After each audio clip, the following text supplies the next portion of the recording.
Hello and welcome back to this webinar for bioinformatics in infectious disease research. So we're going to be starting in just a couple of minutes here.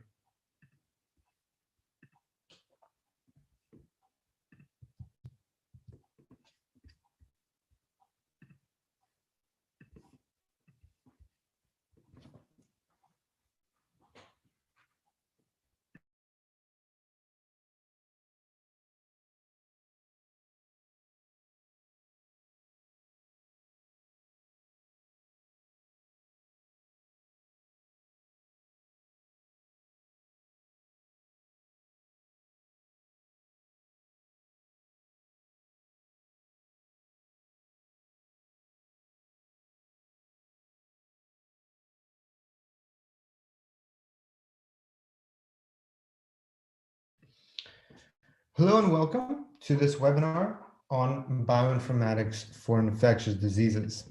We're going to be recording this webinar and we're also going to be sharing it on social media, so please be mindful of that.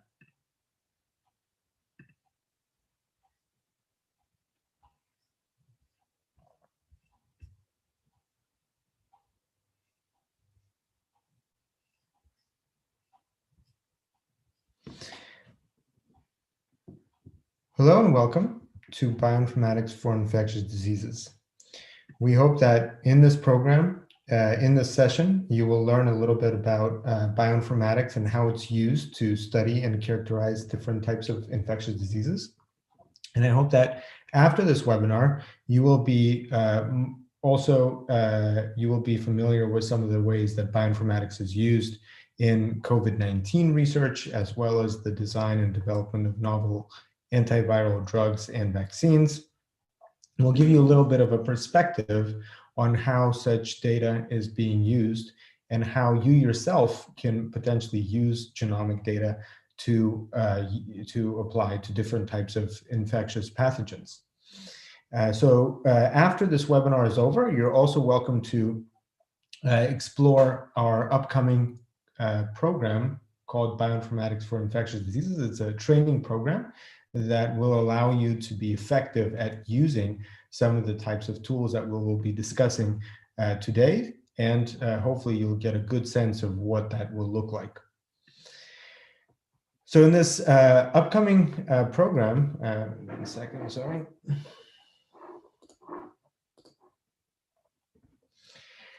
So today we'll talk about how the emergence and development of bioinformatics in different types of tools for infectious disease research can be used to characterize infection from different types of data perspectives.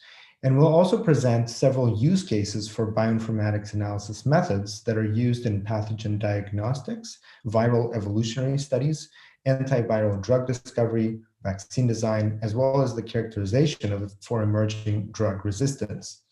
And to showcase some of these ideas and some of these types of projects, we'll actually use the TBiome Analytical Platform, and we'll talk a little bit about several sections specifically designed for such studies that were made available as a user-friendly interface that you can also try. So we'll talk a little bit about what the infectious diseases are, how can we characterize and study them from a genomic perspective, what are some of the tools, methods, and data sets that are available, and then we'll talk about this upcoming program that will allow you to learn how to use these tools effectively. I do want to mention that a lot of the materials that we'll be discussing today have been designed and developed by a team of researchers and a team of bioinformaticians that work at Pine Biotech, but also at the University of Haifa in Israel in the Tauber, excuse me, at the Tauber Bioinformatics Research Center. So these include the lead scientists that have participated in research together with other prominent labs around the world. And we will also talk about some of the examples briefly that have come out of those studies. A lot of the methods and tools, as well as the resources that we will discuss in the context of the upcoming Bioinformatics for Infectious Disease Research program will also be incorporated, and those have been designed by our team of mentors, including Julia Panov, Mohit Mazumdar, and Harpreet Kaur. And so even though I will be speaking, I will be presenting different types of analyses and content that will be presented in that program. And this was a team effort for all of us.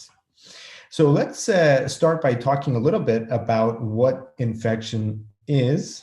And so infectious disease is the infection, the result of infection. It's the invasion of an organism's body tissues by disease-causing agents. So it's their multiplication and the reaction of the host tissues to the infectious agents and the toxins that they produce. So an infection disease, also known as a transmissible disease or communicable disease, is an illness resulting from an infection. Infections are caused by infectious agents called pathogens, and they include viruses and related agents such as virions, viroids, bacteria, fungi, parasites, and those parasites could include unicellular organisms like malaria and macroparasites like worms. So non-infectious diseases, as compared to infectious diseases, are also recognized as chronic and can be caused by such factors as environment, nutrition and lifestyle, as well as genetic inheritance. The World Health Organization recognizes 4 main types of chronic and non-infectious diseases, and those include cancer, cardiovascular diseases, chronic respiratory diseases like asthma, or chronic obstructive pulmonary disease and diabetes. Now, as you will see, a lot of these are actually not so clearly separated.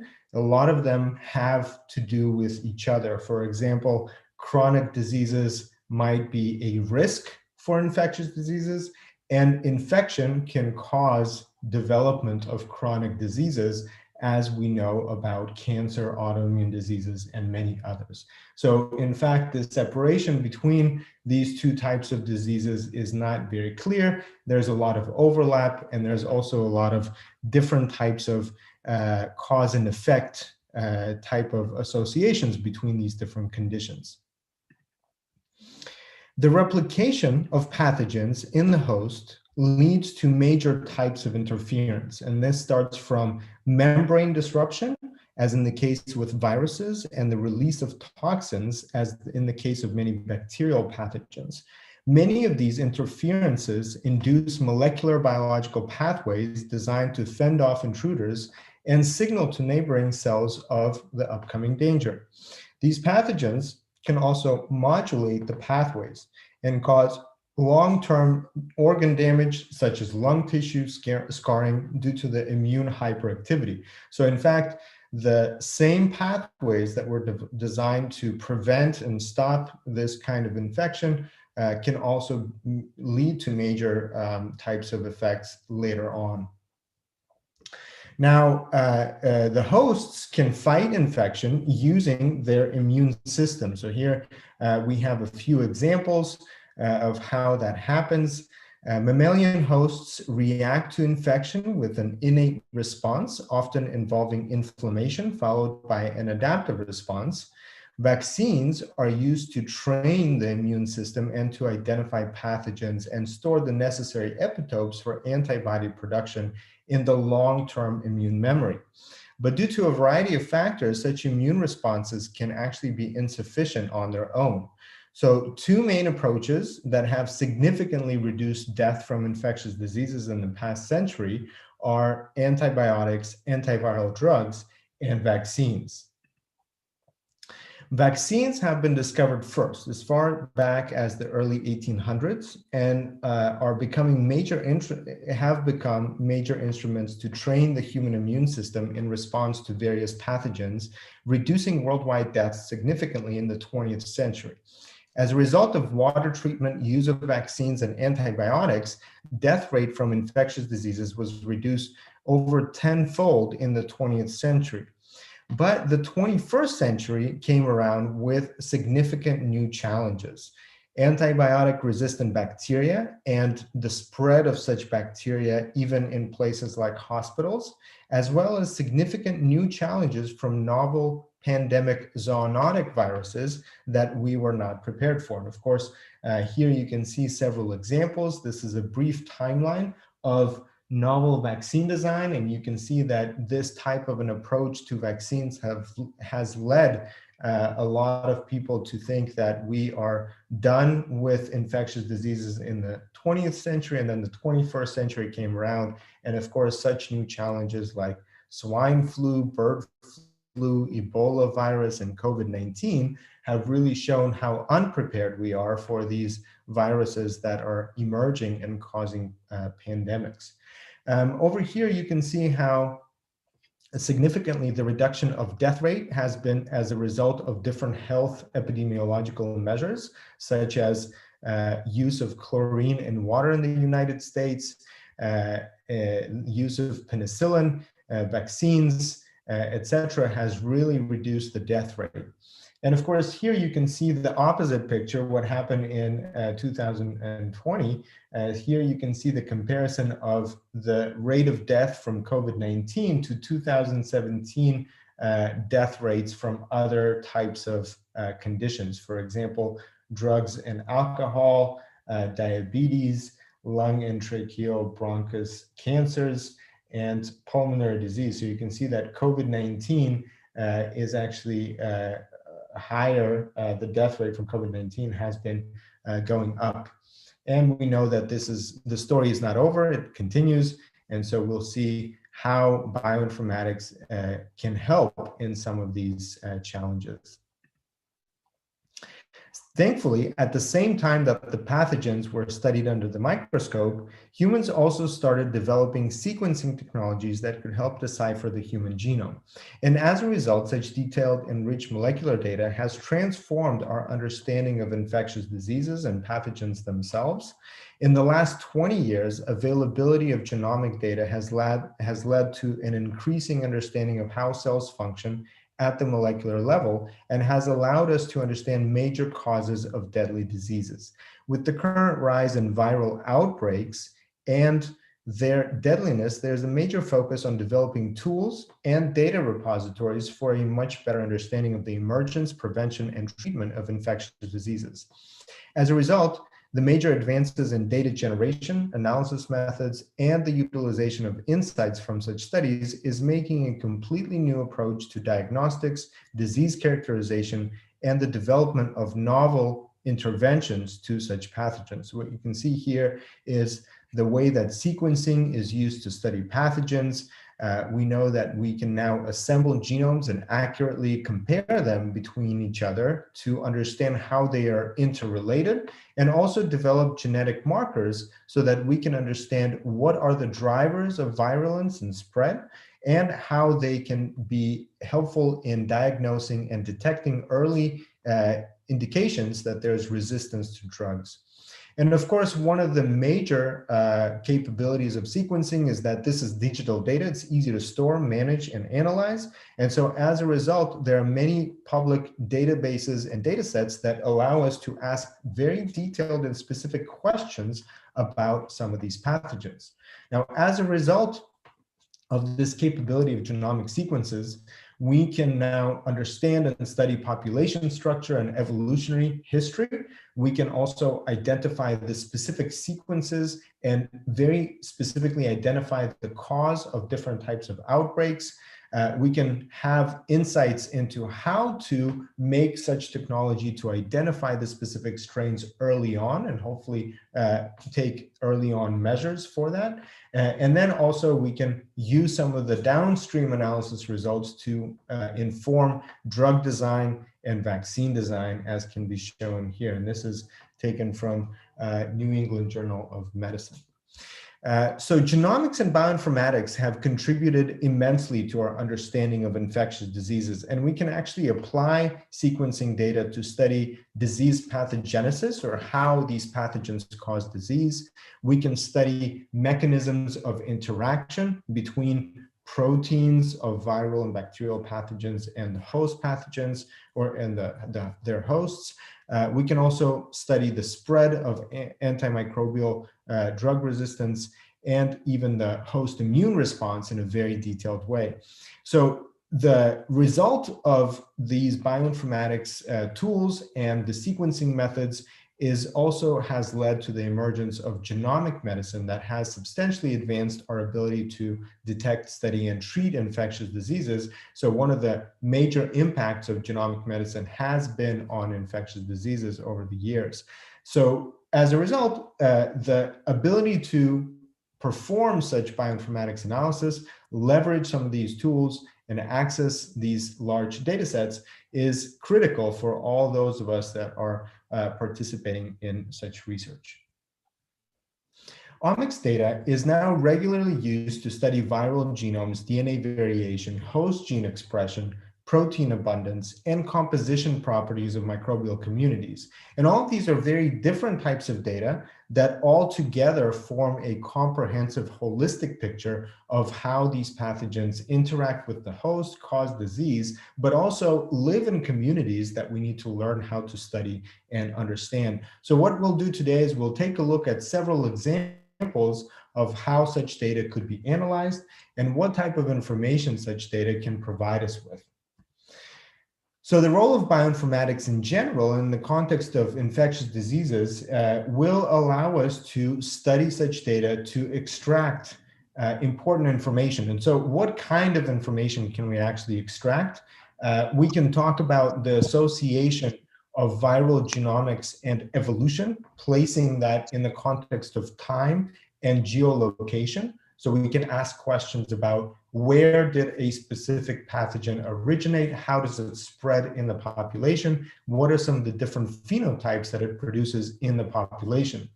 We can talk about immune response and really define how immune response is changing in the course of disease progression and ask questions about what are those specific phenotypes caused by which genes, and maybe identify molecular pathways that we can interfere with, leading us to novel drug design and combinations of drugs that could be effective at suppressing disease manifestation, as well as addressing the specific pathogen. So how do we interfere with the pathogen production, colonization, and the production of toxins? And also, it allows us to understand better the conditions in which these pathogens thrive and how to interfere. So for example, a large component of the immune response is that initial microbiome composition. So we can ask questions about how does that composition change? What are some of the factors that affect the changes, and how we can be more informed about the approaches to intervene and to preserve a healthy component of this immune system or the immune response in the microbiome.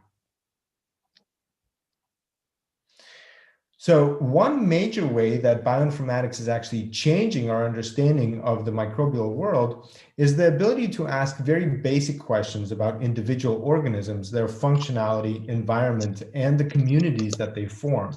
And in fact, this new sequencing technology and the methods have allowed us to not only look at individual pathogens, but also study these communities as a whole. And so a little bit of what we will touch upon is the diversity of viruses and bacteria, as well as their interaction with the microbiome and the virome that could be studied as a single community instead of just individual pathogens that we identify. So what is the virome? The virome is one part of the microbiome, which constitutes all of the organisms that inhabit us, including bacterial and archaeal organisms, as well as the microbiome and other members of the meiofauna, such as protists and metazoans. Studies of the virome are actually in their infancy because it has only recently become possible to see and study the virome in large sequence data sets using bioinformatic tools that can detect relationships between viruses despite their extreme nucleotide sequence diversity and dynamics, because they evolve and rapidly change. The size of the mammalian virome is actually not known, and we think that there is a tremendous diversity, and it still has to be studied further to really understand how diverse it is. and it is continually updated through rapid evolution of viruses and through exposure to viruses in the environment or in other mammals. So it's a fairly complex picture or a puzzle that has to be assembled together before we can ask specific questions. But what already is clear from the ability to analyze sequences are some questions about the very basics or even life itself. So biologists have categorized life into three large domains: bacteria, archaea, and eukarya. We know that viruses were originally not even considered in this tree of life, but these novel abilities to compare sequences and identify genes that are responsible for a specific type of functionality have really opened our research to understand viruses as potentially participants in the dynamics and the diversity of life itself. And we can think of them as agents of change because they have to be able to replicate themselves using their host cell machinery. And as a result, there's a lot of exchange of genetic material that happens between viruses and their hosts that include bacteria, as well as eukarya and archaea. And so as a result, we see this exchange of genetic material between these different hosts, and we now can think of viruses also as maybe potentially a part of this tree of life in general. So before we continue, and we'll talk specifically about some of the tools and methods that could be used to analyze such data, let me pause here for a second and ask, first of all, if you have any questions before we continue, but also let me ask you a couple of questions as well. So I know that there's a lot of people here. Some of them are online on YouTube, and some of you are online on Zoom. So if you're on Zoom, I would like to ask if you could put down in the chat box, where are you from and what institution are you working in, studying in? So really, where are you located geographically, and what institution are you in? So if you could use the chat box and just let us know, that would be great, just so that we have some sense of where you are right now. All right, thank you, Dr. Hunduma. I see that you're from Ethiopia. And please don't forget to mention what institution you're a part of.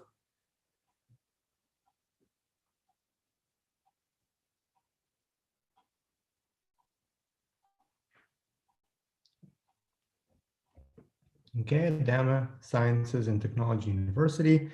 And I see Southeastern Louisiana University. Thank you, Caitlin. Sheffield University, the Neuroscience Department. Thank you. Kenya, KEMRI. Thank you, Meshach. Nairobi, Kenya. Great. All right, well, Applied Biology Department, thank you. Osmania University, India, Kenya Medical Research Institute, African University of Abomey Calavi, Benin. All right, excellent. So thank you for sharing this information. This is going to be useful for us as we plan these workshops for the future. So again, for anyone that is joining us, we welcome you from all of these locations, and it's great to have you with us today. So what we'll, okay, thank you. And we have somebody also here from Lagos, Nigeria. So it would be great to continue and stay in touch and to really benefit from some of these future webinars and some of the resources that we provide. What we ask you to do, if you would like to continue and participate in some of these in the future, is join our social media groups so that we can stay in touch. So we have a group on LinkedIn where we discuss a lot of the emerging topics, but also have posts about different research opportunities as well as career opportunities. So if you are interested in bioinformatics and omics data, please join our community on LinkedIn as well as on Facebook. and we can continue and share some of these updates there. Okay, so let's go on. We'll talk next about next generation sequencing, and really how can next generation sequencing data help us ask some of these questions in relation to infectious diseases. So one of the major challenges in omics data is, of course, the ability to process the data and extract meaningful information that we can use to ask very specific questions using analytical tools. So this challenge is to process, visualize, and organize data so that these questions could be answered. In metagenomic and viral sequencing, there are three types of sequencing approaches that we're going to be talking about today. There's what's called targeted sequencing, where we can amplify a particular pathogen or a type of microorganisms, a specific taxonomic classification. So we can talk about different types of primers that allow us to sequence a very specific type of a genome. We can also talk about amplicon sequencing, and amplicon sequencing means that we amplify a particular region, and this could mean that we combine specific library preparation techniques as well as PCR amplification to have enough material to study diversity, for example. And then, of course, we can sequence everything, and sequencing everything can yield all DNA, so all of the genomic material, or all RNA material. And so when we talk about gene expression data, the response of the host to infection, we can study that using RNA sequencing. So we'll talk about some of these different methods. Importantly, a lot of this type of data is actually organized and made available to the general public. So here you can see an example of a couple of different places where you can find such data. The Joint Genome Institute as well as the NCBI provides us a very good view of how much data has been available. And there is a lot of rapid growth and accelerated increase in the number of available sequences. Now, many of these data sets are structured. In other words, they are already assembled genomes, and these assembled genomes could be viewed by a particular name. So you can go on this new project, for example, called NCBI virus, and you can actually find specific assembled genomes or specific sections, genes and proteins of those genomes. And there's a lot of what's called bioprojects or SRA data sets that you can actually study for novel types of tools that allow you to compare different components and sequences and gene expression data. And so it really provides us with access to a very diverse set of data sets that we can use to ask specific types of questions. The data that we have access to can also provide us with rapid identification of novel sequences. So you can see how such viral outbreaks measures can be studied using next generation sequencing. For example, we can take data specifically from clinical specimens and identify either a particular viral sequence and then study that sequence and how it's different from other sequences that we already know about. Or we can actually look at metagenomic sequencing and analyze all of the data that is available there, potentially looking at multiple types of viruses that are available, multiple types of pathogens that are available, and then study variation and composition of these communities within each sample. Here you can also see some of the additional ways that we can apply next generation sequencing data analysis tools to identify, detect resistance to antibiotic resistance, analyze changes in the microbiome community, and of course study the host gene expression or transcriptomic data. Now, I mentioned already that the ability to analyze such data is complicated because this data is unstructured. So essentially it consists of short reads. You can see here millions and billions, in fact, of reads that could be extracted from a single sample. And one of the challenges to make sense of what does this data actually mean. And to do that, we can assemble these short reads and analyze those reads, linking them to functional components. So another important repository here is the repository of reference sequences, sequences of either specific organisms that we already have studied and understand their functionality. As for example, in here, you can see that one of the first steps that had to happen when this outbreak of this novel coronavirus happened is that we had to have a good reference of this genome so that we can map the reads onto the particular genes in the genome and understand their function to study how does this virus actually function inside the host. So once we have that sequence and we can map the reads that come from novel sequencing samples onto the reference genome, we can in fact start asking questions. So what kinds of questions can we ask?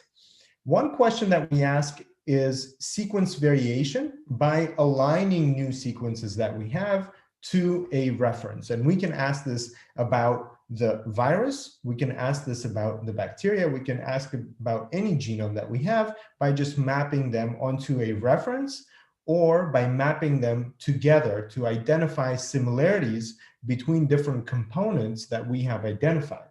Now, to ask a question about how they are related, we can also conduct evolutionary analysis by looking at relationships between these sequences and organizing them into a phylogeny, or how they are interrelated by coming from some common origin.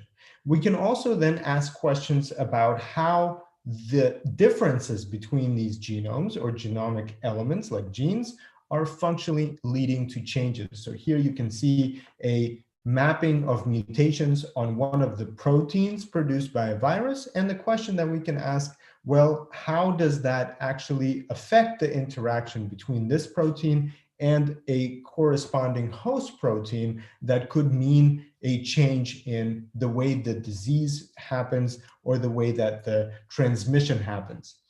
And then we can also ask questions about the host response, and really that is a different approach. Here we are more looking at the expression at the levels of genes, how the host response, the expression of genes varies between different types of infections and at different stages of infection, causing us to understand how the immune response varies between different cells, of course, in different tissues. Okay, so one of the things that I would like to introduce now is some of these approaches on the TBiome platform, where we have developed easy to use tools that you can try and use for analysis of phylogenetic relationships by identifying and mapping relationships between genomic elements that are different between each other. How you can study gene expression by analyzing transcriptomic data, alignment of sequences to each other to detect prominent mutations and variations that we can link to their functional changes, how such data could be taken to the structure to understand the relationship between sequence and structure, and how variant calling and identification of particular markers of these genomic changes could help us understand why such structural changes are happening. So let's first talk about the alignment, the process of alignment. So multiple sequence alignment is a typical approach to identify changes based on nucleotide variation, as well as based on amino acid variation.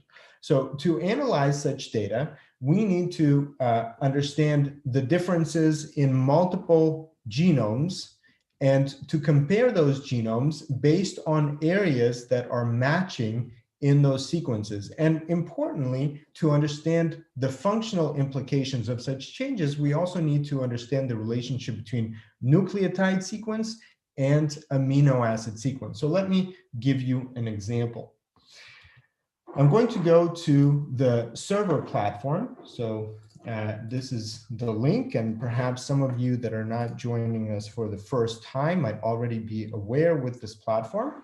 The platform was designed to incorporate all of these different methods of analysis into a single interface and make it easy to use for even someone that is not that does not have a technical background, an engineering computer science background.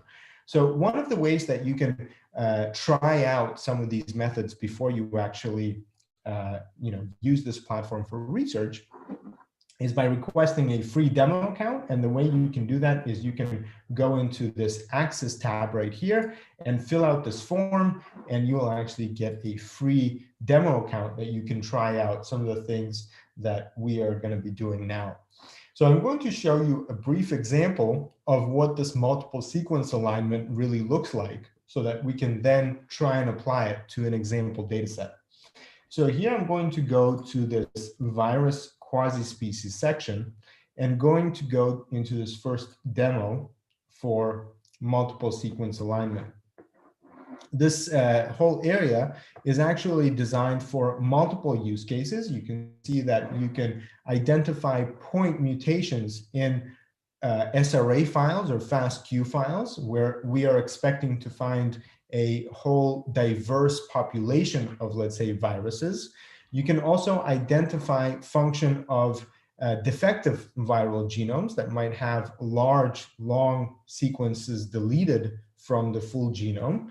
And you can also study relationships between the sequences that have been assembled into haplotypes, or if you have consensus genomes, you can also understand the diversity of these consensus genomes. So a very basic pipeline that could be made here is based on this data set of multiple types of coronaviruses, which include the novel SARS-CoV-2 genome, the bat genome of a similar virus, and then also SARS-1 genomes. And so the question might be, how are they different, and what do those differences mean in terms of their amino acid substitutions? So here I'm going to just click on OK. And you can see that I have a section here for multiple sequence alignment. I can press on multiple sequence alignment that allows me to understand specific similar and different sections on the genome. Converting those nucleotide sequences into amino acid sequences, which will give us insight into how different physical and chemical properties of those regions are changed. And I can then ask question, well, how likely is it for such a change to occur? And also, what kind of implications for this substitution will I expect to find on the functional level? So here I'm going to click OK. Importantly, we know that the evolution or the accumulation of mutations does not happen at the same rate in different types of codons. And so I can also include different variation to how I look at the specific codon positions to analyze this data. And then I want to build a phylogenetic tree that essentially uses multiple sequence alignment to determine relationships between sequences and assign time based on different models. And you can see here a number of different models that I could use, or I could just combine all of these phylogeny methods together. And essentially what I will get as a result is the relationship between ancestors and the present day species based on some assumption about how that rate of mutation can lead to the changes that I observe in the samples that I have in my data. Those trees could be analyzed, and I can combine all of the trees that I get as a result, because each different method will produce a different result, and then select some of the most representative trees that I think are more linked to the actual data that I have based on comparison between multiple trees. So clicking on End, here will give us the results. I can open this folder and take a look at some of these results and really start asking questions about what does this mean. So let's first of all take a look at some of these results. I have here a ape tree, which is one of the methods, and then here I have the beast birth death process tree. So we can take a look at what do they look like, and how can this give us insight into what these different types of sequences, what type of information do they contain, and how are they organized into this relationship. So here you can see that this phylogenetic tree, a rooted phylogenetic tree, contains 1, 2, 3, and 4 defined groups. And one of the questions that I might ask is, how does the data that I have about these sequences can help me understand what SARS-CoV-2, for example, what is the closest relative for SARS-CoV-2 out of all of the sequences that I have uploaded into this analysis. So beyond just having the ability to look at a phylogenetic tree or look at the sequence variation, or maybe ask the question, what is its relationship and how does this affect the amino acid and the protein structure? Ultimately, I would like to link all of this information together. So to do this, we have actually created a visualization tool to help ask those specific questions. So the same tree that you are seeing right here, the same sequences that we see right there, here they are in a more visual and interactive format. You can see in this tool, which we call Sequence Navigator or seqNav, you can see the sequences of the genomes, and those sequences are organized by groups. Here you can see MERS, SARS, COVID-19 or SARS-CoV-2, and beta coronaviruses or other coronaviruses that are not SARS or MERS. And the cells are bins. Each bin represents 500 nucleotides. We can make it also into 250. So let's take a look at 500 first. Well, okay, so they're loaded. So here we can see that each one of these bins represents a bin of 250 nucleotides. We have the reference genome that it is mapped to, and the difference is color-coded from gray all the way to this darker red. So right away, what we can see here are some of the groups are different in terms of how similar they are to the reference genome. So based on what you see, and you can, by the way, navigate to this link yourself and try it out for yourself, which group do you think is the most dissimilar to this reference genome? Okay, you can type your answers into the chat box. Which group of sequences is the least similar to the reference genome? Again, gray is the most similar, red is the most dissimilar, the most distant, based on the number of changes that are observed in that bin. Each bin is about 250 nucleotides. So which group? You can see that there are groups MERS, SARS, COVID-19 or SARS-CoV-2, and beta coronaviruses. So which group do you think is the least similar to this reference genome?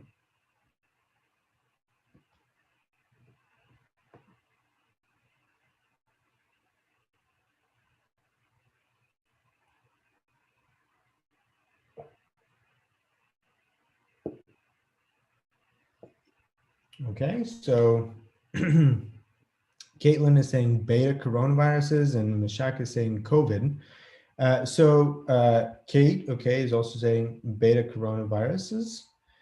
So let's see what might be some indications for this. As I mentioned, gray is similar, right? So if I look at this whole group, it is very similar because in fact, I don't have any variation here between gray, yellow, and red. And so as a result, I know that this whole group, which is COVID, is the most similar to the reference genome. And the reason for this is, of course, because the reference genome is SARS-CoV-2. And so it is exactly the same reference genome. Now, if I want to look at other types of comparisons, I can, for example, take a look at the COVID-19 human genomic sequences and ask the questions, how do these SARS-CoV-2 genomes differ between themselves? But in the context of these comparisons, this group, SARS-CoV-2, is the most similar to the reference genome. So the question is, which type of a virus or groups of viruses are different from the SARS-CoV-2? And the answer is that indeed, like you mentioned, either this group, which is MERS, or this group, like beta coronaviruses. So beta coronaviruses contain a lot of red in specific regions, right, including this region right here and this region right here. So let's now talk about what might this mean. So I have here SARS, which is SARS-CoV-2, which is very similar to SARS-1, and quite dissimilar with MERS and beta coronaviruses. So one question I can ask, well, how are they related to each other? In other words, which one is closer and which one is farther away? And so the answer to that is this phylogenetic tree. The phylogenetic tree tells me which groups are closely related to each other and which ones are farther away from each other. So here you can see that COVID-19 and SARS-1 are closely related, and they are closer related to MERS than they are to the beta coronaviruses. So even though just looking at the sequence alignment, I don't really know which ones they're closer to because there's so much variation. If I look at the phylogenetic tree, which gives a model for how one type of a sequence could originate from another one, I can start organizing these into relationships. And these relationships tell me that, in fact, they do differ in terms of how closely related they are to each other. Now, the other thing that I can ask is, how do the groups within each defined group or each clade relate to each other as well? And I can see that they all do have differences as well. And these differences are actually related to time.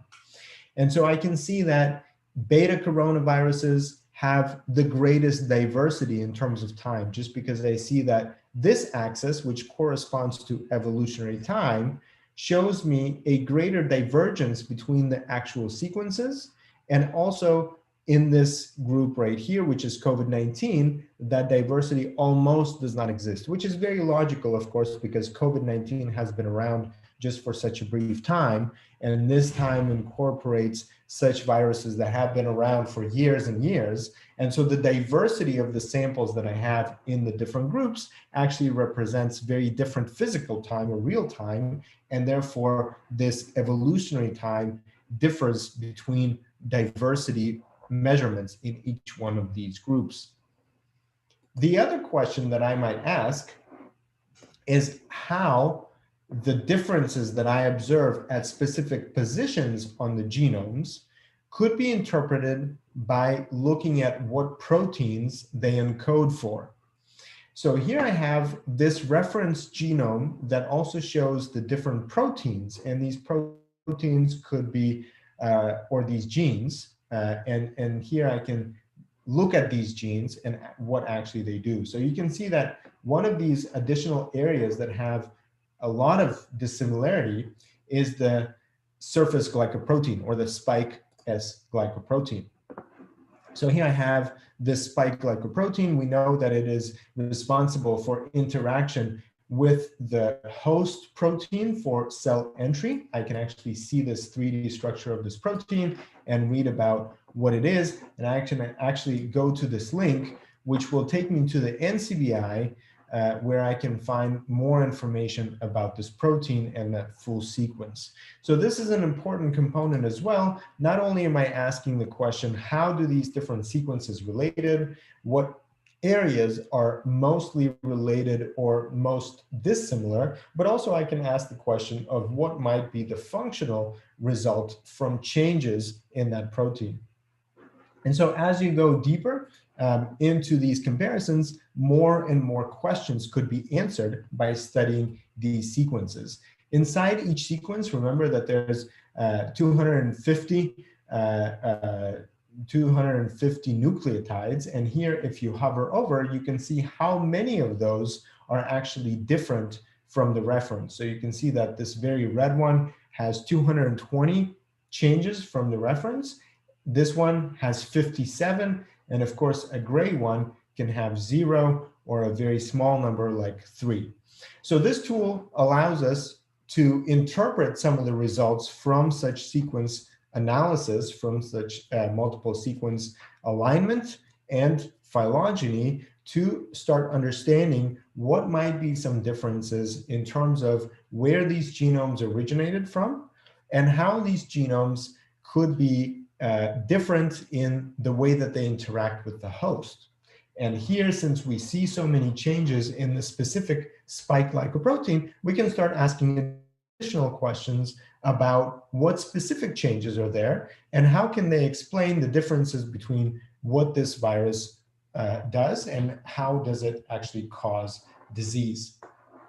So this is an important kind of a tool in the toolkit that we have to compare assembled sequences by aligning them to each other and understanding what types of mutations or changes we can observe in the sequences that we have in our data.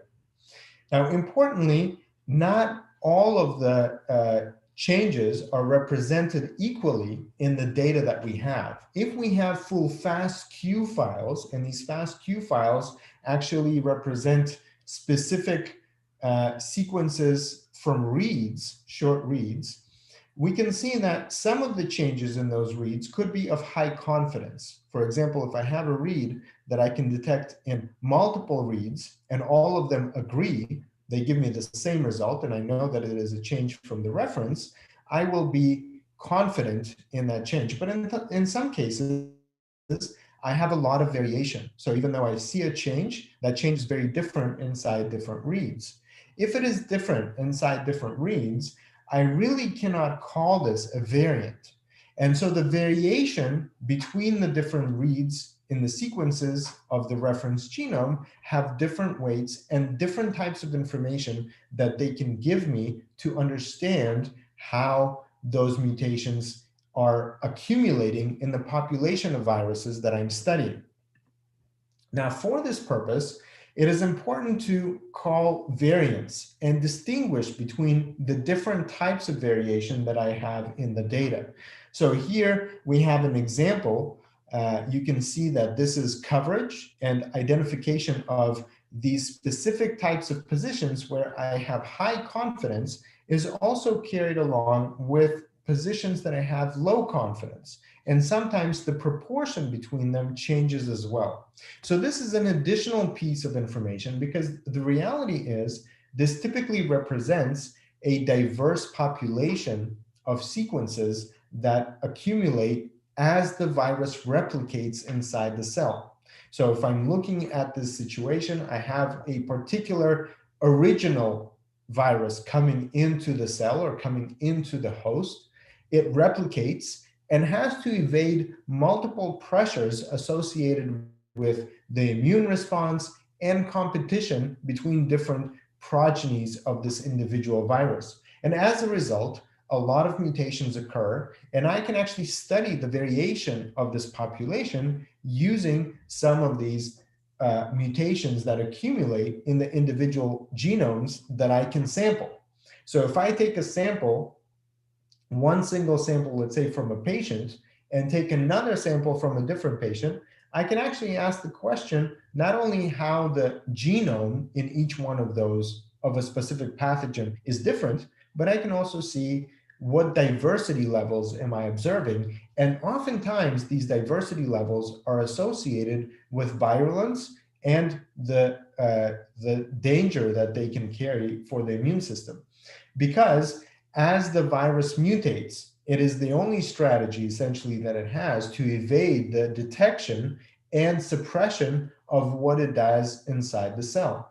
And so as it accumulates these mutations, some of those mutations can become more significant. In other words, the virus with that particular mutation becomes more abundant. And in some cases, some other mutations can become less significant. So they can really represent some kind of a dying out population.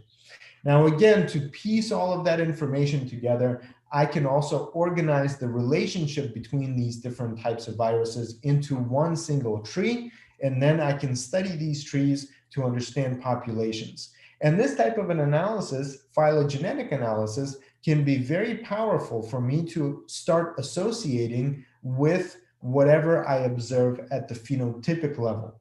So a good example of that is, of course, this visualization that probably most of us are already familiar with, that allows us to link how time, diversity in the viral population, and some phenotypic information about the location or maybe the number of people that were infected in a particular region could all be linked together. Now, importantly, we see that these mutations do not accumulate equally in each viral genome, or in each viral gene, sorry. So the prominent mutations, the mutations that start emerging in a particular region or in a particular time frame, are important for us to study further.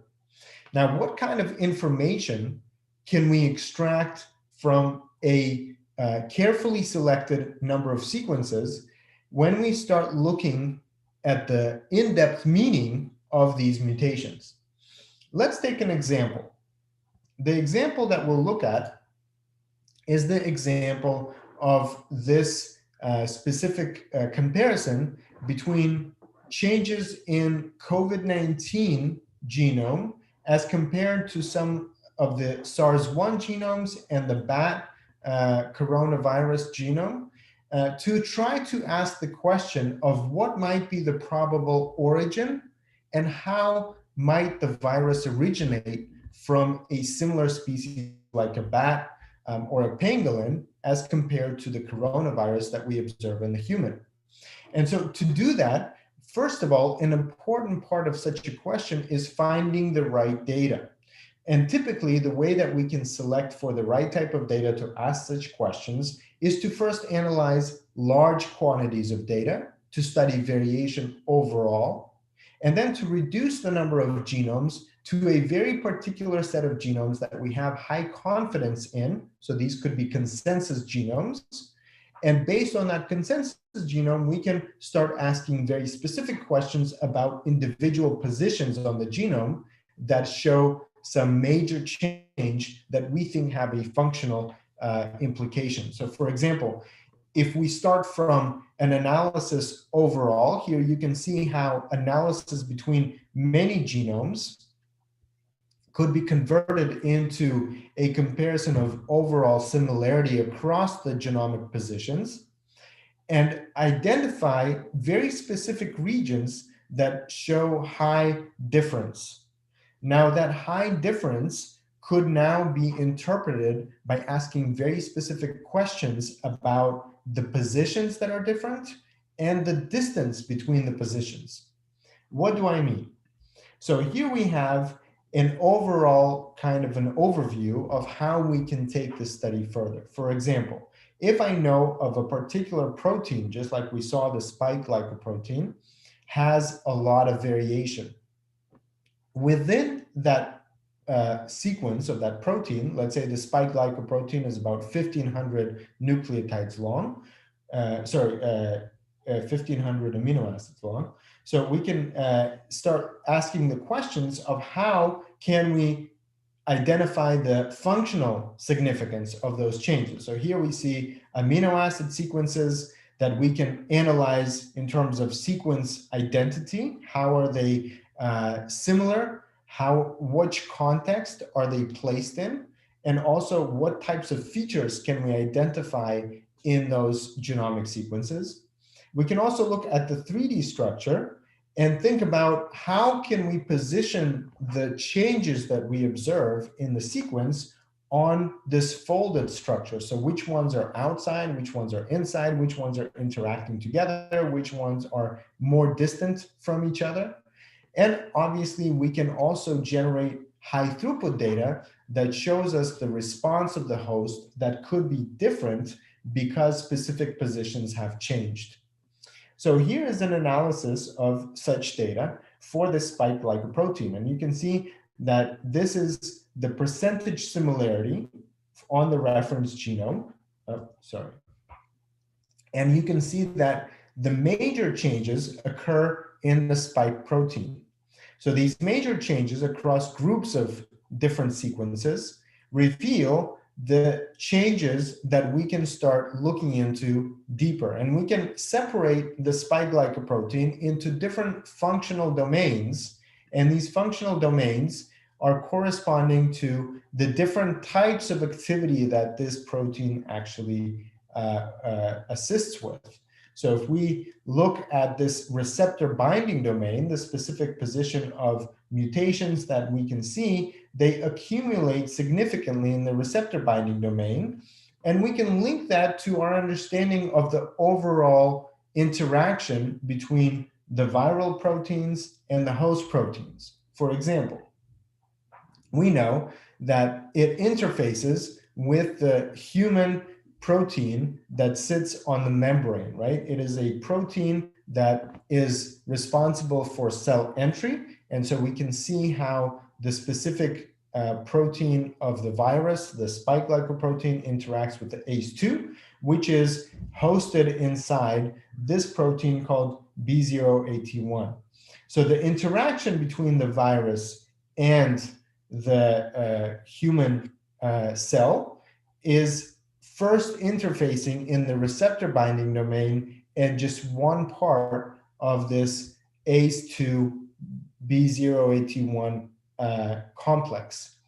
Now, as we look into this receptor binding domain, we can see that it is only about 200 nucleotides long. And this 200 nucleotide sequence could be studied in much greater detail to reveal how the particular changes that we observe in the genome are responsible for adaptation. Because we know that the complex that we observe here and the specific receptor that is ACE2 in humans is also different between different species. So by analyzing the genomic sequences of the pathogen and analyzing the genomic sequences of the host, we can start answering the question of how a particular interaction between different hosts can help us trace the evolution of the virus as it came from other species and eventually started infecting the humans.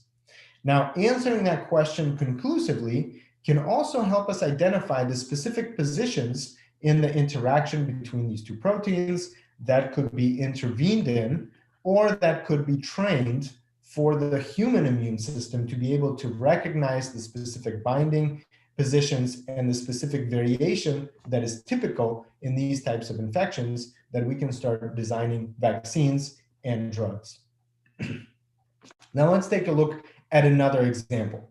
Here's an example of Ebola virus. And the Ebola virus is also very diverse and has occurred in several different pandemics that were observed in the West Africa region.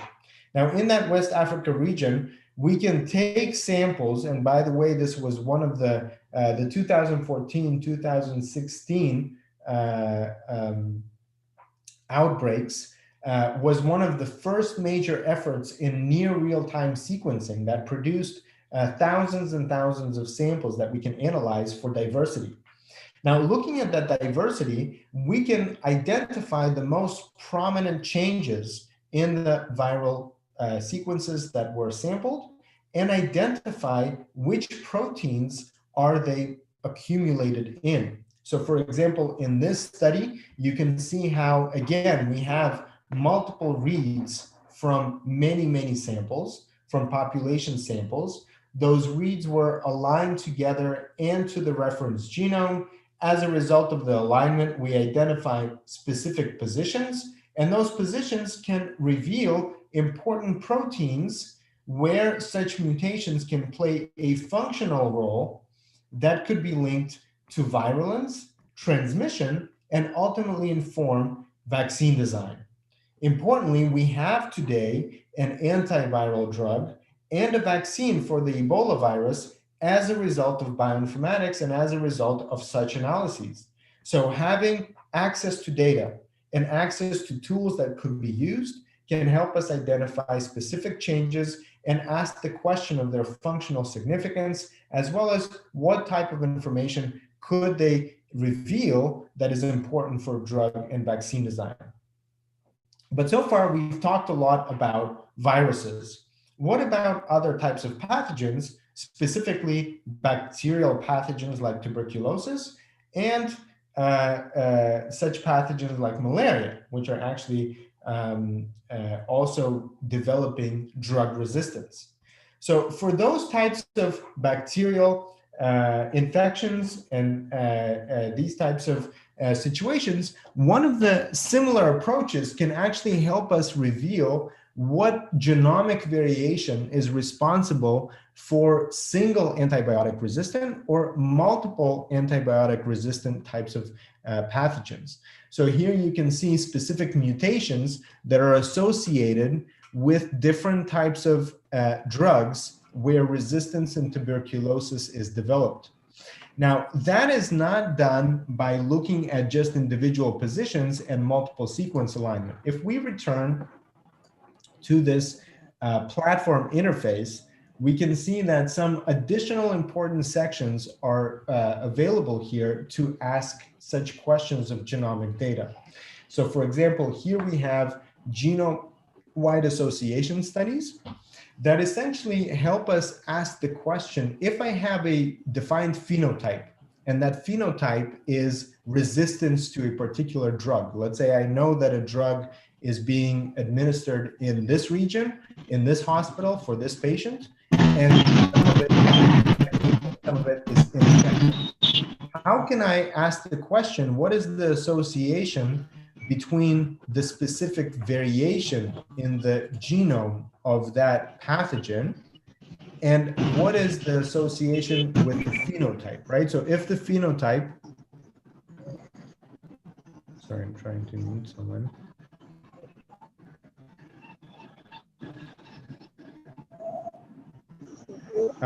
If the phenotype, sorry, okay, there we go. So if I can find such an association, I can actually identify which mutation is responsible for accumulation of drug resistance. Similarly, I can have a more of an approach of multi-omics integration where I have an ability to ask the question, how is a mutation specifically responsible for the interaction with the host? So if I have the host data and I have the genomic data from my viral or bacterial pathogen, I can start looking for associations in such data sets that can reveal interaction between different proteins and signaling pathways and help me identify how to intervene in those interactions. Now, importantly, the examples that I'm showing you are just to get you thinking about what types of analysis, what types of data, and what types of questions you might have about a project that is interesting to you. So these examples are based on some publications that what we did is we took the data from those publications, we looked at the methods that they used, and then we combined those together to produce tutorials that could be used as a starting point for a research project. Now, if you're a student or you're just learning about bioinformatics, what you might want to do is you might want to do some similar analysis and develop a novel and independent project. And such a novel and independent project can really give you a sense of how such tools can be used for this type of data. Now, as I mentioned, such data is widely available. One example that we can briefly look at is on NCBI virus, where a lot of this data is hosted and is freely available. So I'm just going to go to NCBI virus first, and then I'll also show a couple of examples from the NCBI repository where you can look at data sets for other types of pathogens. So an NCBI virus, you can start by searching by sequence, or you can look by virus. So if all of you try this tool out, what you can easily do here is enter, for example, Ebola virus. You can just wait a couple of seconds. you can see that the Ebola virus appears right here, and I can access over 3,000 sequences from Ebola virus. And you can see that they come from different locations. They come from different sources at different time frames. So I can really start designing my questions around the data sets that are available right here. Let's go back, and instead of Ebola virus, let's look for coronavirus.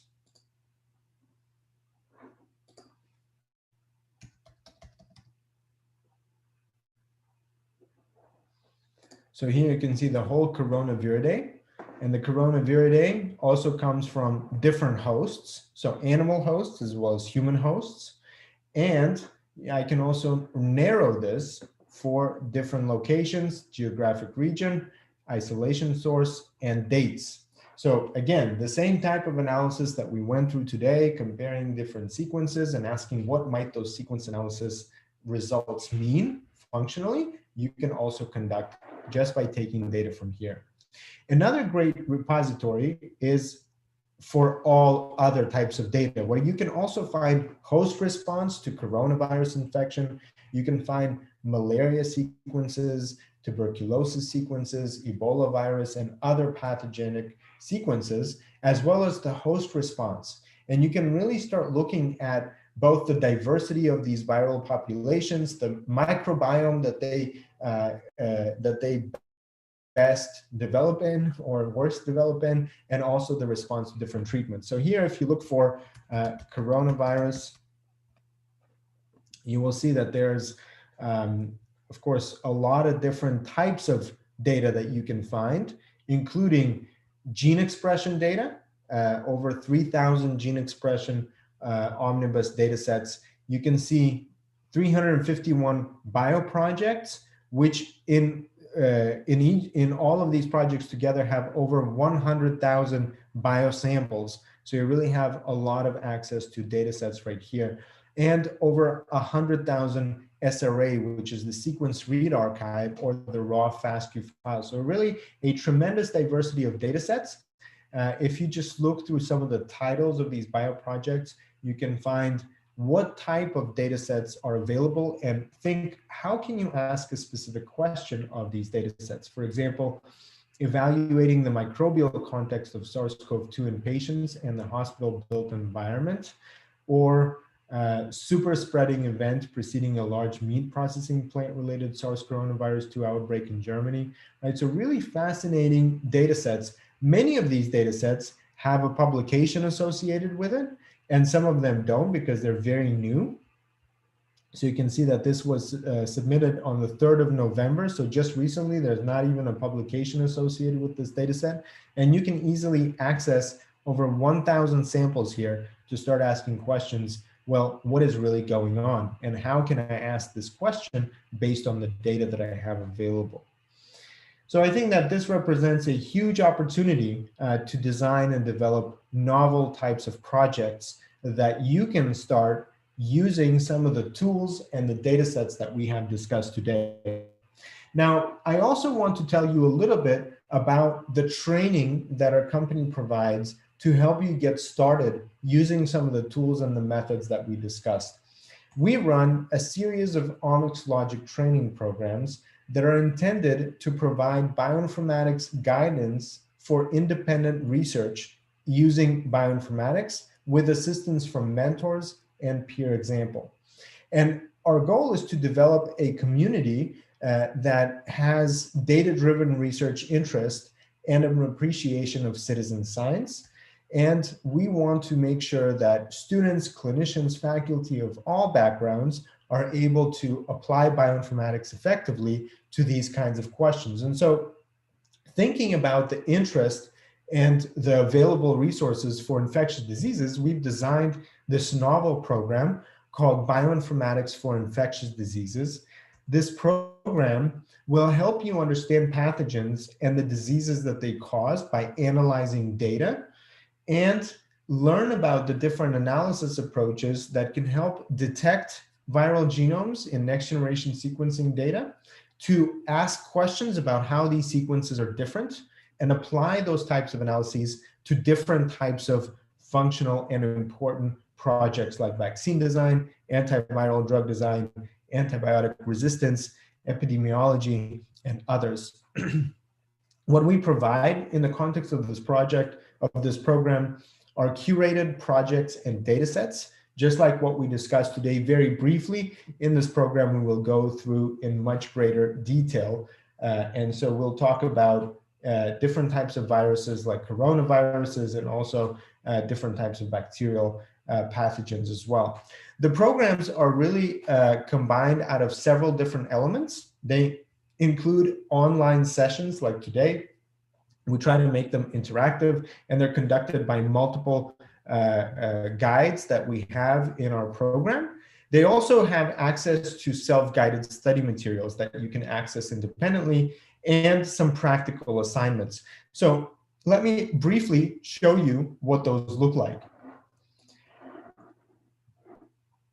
So the platform that we already talked about is one of these resources. This resource allows you to analyze publicly available data sets easily with a user interface. We also have a number of projects that you can use to get started with your research project or analyze data from other types of data sets. And we have coding exercises, and I'll just briefly show you one of these coding exercises that is very basic, but introduces you into coding practices using R and Python to analyze genomic sequences. So here you can see a breakdown of the code.